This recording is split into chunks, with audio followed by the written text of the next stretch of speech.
मित्रांनो नमस्कार। मुख्यमंत्री युवा कार्य प्रशिक्षण योजनेसंबंधीची आज 7 नोव्हेंबर रोजीचे सर्व महत्त्वाचे अपडेट या व्हिडिओच्या माध्यमातून मी तुम्हाला देणार आहे। त्यामुळे व्हिडिओ शेवटपर्यंत पहा आणि व्हिडिओ जास्तीत जास्त प्रशिक्षणार्थ्यांपर्यंत शेअर करा। मित्रांनो, मुख्यमंत्री युवा कार्य प्रशिक्षण योजनेतील प्रशिक्षणार्थ्यांच्या कायमस्वरूपी रोजगाराच्या मागणीसाठी गेल्या 3 दिवसापासून नाशिक येथील गल्फ मैदान येथे कुंभमेळावा आंदोलन सुरू आहे। या कुंभमेळावा आंदोलनात 5 ते 7 प्रशिक्षणार्थ्यांनी आमरण उपोषण सुद्धा सुरू केले आहे। याची दखल अद्यापही सरकारने घेतलेली नसली तरी लवकरच सरकार या आंदोलनाची दखल घेईल। या आंदोलनासाठी आजचा दिवस खूप महत्त्वाचा आहे। आज शिवसेना शिंदे गटाचे आणि एकनाथ शिंदे यांचे जवळचे नेते जे नाशिक मधील आहेत ते या आंदोलनाला भेट देणार आहेत आणि ते शिंदे साहेबांसोबत संपर्क साधणार आहेत। त्यामुळे मुख्यमंत्री युवा कार्य प्रशिक्षण योजनेतील जे प्रशिक्षणार्थी नाशिक मधील असतील, जे हा व्हिडिओ पाहत असतील, त्या प्रशिक्षणार्थ्यांना विनंती आहे मोठ्या संख्येने नाशिक येथील गल्फ मैदानावरती तुम्ही जा, तिथे जमा व्हा। म्हणजे जर प्रशिक्षणार्थ्यांची संख्या चांगली असेल तर लवकर या आंदोलनाचा निकाल लागेल। त्याबरोबरच दुसरी एक महत्त्वाची अपडेट होती, मुख्यमंत्री देवेंद्र फडणवीस हे आज नाशिक दौऱ्यावरती येणार होते आणि जो गल्फ मैदानाच्या बाहेरून जाणारा रस्ता आहे तिथूनच मुख्यमंत्र्याचा कॅनवा जाणार होता, पण मुख्यमंत्र्यांनी त्यांचा जो नाशिक दौरा आहे तो कॅन्सल केलाय। आता प्रशिक्षणार्थ्यांच्या मनात अशी भावना आहे की प्रशिक्षणार्थ्यांना घाबरूनच तर हा मुख्यमंत्र्यांचा जो दौरा आहे तो त्यांनी कॅन्सल केलाय का, असं प्रशिक्षणार्थ्यांना वाटतंय। नक्कीच कुठेतरी प्रशिक्षणार्थ्यांच्या या आंदोलनाची दखल सरकारवरती याचा इफेक्ट पडतोय, सरकार सुद्धा याची दखल घेतंय आणि मुख्यमंत्र्यांचा जो आजचा दौरा होता, कारण मुख्यमंत्र्यांच्या दौऱ्यापूर्वीच माननीय बालाजी पाटील चाकूरकर, तुकाराम बाबा आणि प्रशिक्षणार्थ्यांनी विभागीय आयुक्त कार्यालयास पत्र दिलं होतं की मुख्यमंत्र्यांनी आम्हाला भेटण्याची वेळ द्यावी, त्यांना आम्हाला भेट द्यावी किंवा आम्ही त्यांना भेटायला जातो। वेळ दिल्यास सर्व प्रशिक्षणार्थी मामाच्या म्हणजे मुख्यमंत्र्यांच्या गाडीला आडवं झोपून त्यांचा गाडी अडवून रस्ता रोको करतील आणि ह्याच भीतीने कुठेतरी हा दौरा कॅन्सल झालाय का असं प्रशिक्षणार्थ्यांना वाटतंय। तर मित्रांनो, हा सुद्धा एक प्रशिक्षणार्थ्यांचा विजय मानता येईल, कारण सरकार कुठेतरी प्रशिक्षणार्थ्यांना घाबरतंय। त्याबरोबरच काल माननीय उपमुख्यमंत्री अजित पवार यांची काल प्रशिक्षणार्थ्यांनी भेट घेतली, तर त्यावेळेस त्यांचं एक विधान होतं की आता आचारसंहिता लागली, यावरती काही करू शकत नाहीत, पुन्हा पाहू। तर मित्रांनो, पहिल्यापासूनच आपण पाहतोय की एकनाथ शिंदे सोडता अजित पवार आणि देवेंद्र फडणवीस हे सबसेल निगेटिव्ह आहेत। फक्त माननीय उपमुख्यमंत्री एकनाथ शिंदे साहेब हे पॉझिटिव्ह आहेत आणि एकनाथ शिंदे साहेबच या सर्व प्रशिक्षणार्थ्यांना रोजगार मिळवून देऊ शकतात। त्यामुळे फक्त आणि फक्त एकनाथ शिंदे साहेब यांच्यावरती सर्व प्रशिक्षणार्थ्यांचा विश्वास आहे। त्यामुळे बाकी मुख्यमंत्री उपमुख्यमंत्री काय मानतात याच्याकडे लक्ष देऊ नका, त्यांच्याकडे दुर्लक्ष करा।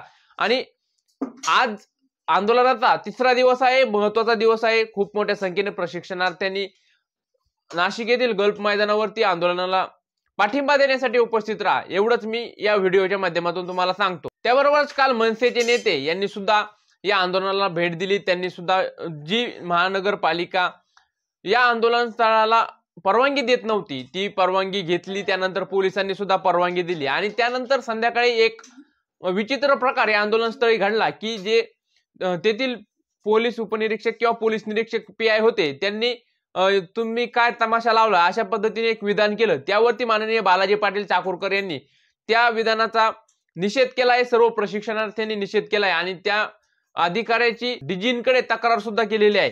त्यांच्यावरती निलंबनाची कारवाई करा असं सुद्धा त्यांनी म्हटलेलं आहे। त्यामुळे नक्कीच प्रशिक्षणार्थ्यांची संख्या जर मोठ्या प्रमाणात असली तर कोणीच आपल्याला असं वाकडं तिकडं बोलू शकत नाही। त्यामुळे हे सर्व गोष्टी प्रशिक्षणार्थ्यांनी लक्षात घेतले पाहिजेत आणि खूप मोठ्या संख्येने प्रशिक्षणार्थ्यांनी नाशिक येथील जे कुंभमेळावा आंदोलन सुरू आहे गल्फ मैदानावरती तेथे उपस्थित राहावं हीच सर्वांना विनंती करतो। जे प्रशिक्षणार्थ्यांना खरंच अडचण आहे त्या प्रशिक्षणार्थ्यांनी सोडता जे प्रशिक्षणार्थी जाऊ शकतात पण गेले नाही। मित्रांनो, खूप मोठ्या संख्येने महिला प्रशिक्षणार्थी सुद्धा तिथे उपस्थित आहेत, तर मग पुरुष प्रशिक्षणार्थी का नाही? तर पुरुष प्रशिक्षणार्थ्यांनी सुद्धा मोठ्या संख्येने उपस्थित राहावं। आज सुद्धा अनेक जिल्ह्यातून खूप मोठ्या संख्येने प्रशिक्षणार्थी तिथे उपस्थित राहणार आहेत। बीड जिल्ह्यातून 100+ प्रशिक्षणार्थी आज तिथे जाणार आहेत असं रात्री सांगण्यात आलंय।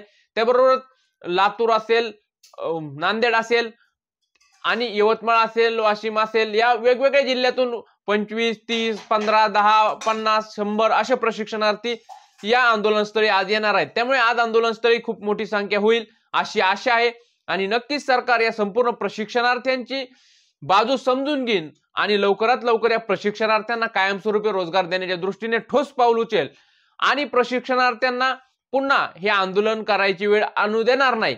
जर प्रशिक्षणार्थ्यांच्या मागण्या मान्य सरकारने नाही केल्या तर नक्कीच प्रशिक्षणार्थी नाराज आहे आणि या नाराजीचा फटका या प्रशिक्षणार्थी येणाऱ्या स्थानिक स्वराज्य संस्थेच्या निवडणुकीत या महायुती सरकारला बसेल, हे प्रशिक्षणार्थ्यांचं मत आहे.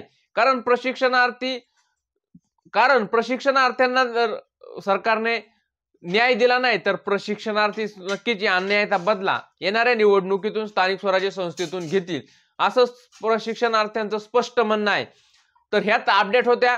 या अपडेट तुमच्यापर्यंत पोहोचवण्याचं काम केलं. पुन्हा एकदा सांगतो, जे प्रशिक्षणार्थी घरी असतील, जे प्रशिक्षणार्थी नाशिकच्या जवळचे असतील, त्या प्रशिक्षणार्थ्यांनी मोठ्या संख्येने प्रॉपर नाशिक मधील सुद्धा प्रशिक्षणार्थ्यांनी मोठ्या संख्येने या आंदोलनस्थळी भेट द्यावी ही सर्वांना विनंती करतो. ह्या अपडेट तुमच्यापर्यंत पोहोचवल्या. व्हिडिओ आवडला असेल तर व्हिडिओला एक लाईक करा, चॅनलला सबस्क्राईब करा. दिवसभरातील सर्व महत्त्वाचे अपडेट आपल्या चॅनलच्या माध्यमातून मी तुमच्यापर्यंत पोहोचवण्याचं काम करतोय. त्यामुळे व्हिडिओला एक लाईक करून चॅनलला सबस्क्राईब करून ठेवा. भेटू नवीन अपडेटसह नवीन व्हिडिओमध्ये. तोपर्यंत धन्यवाद.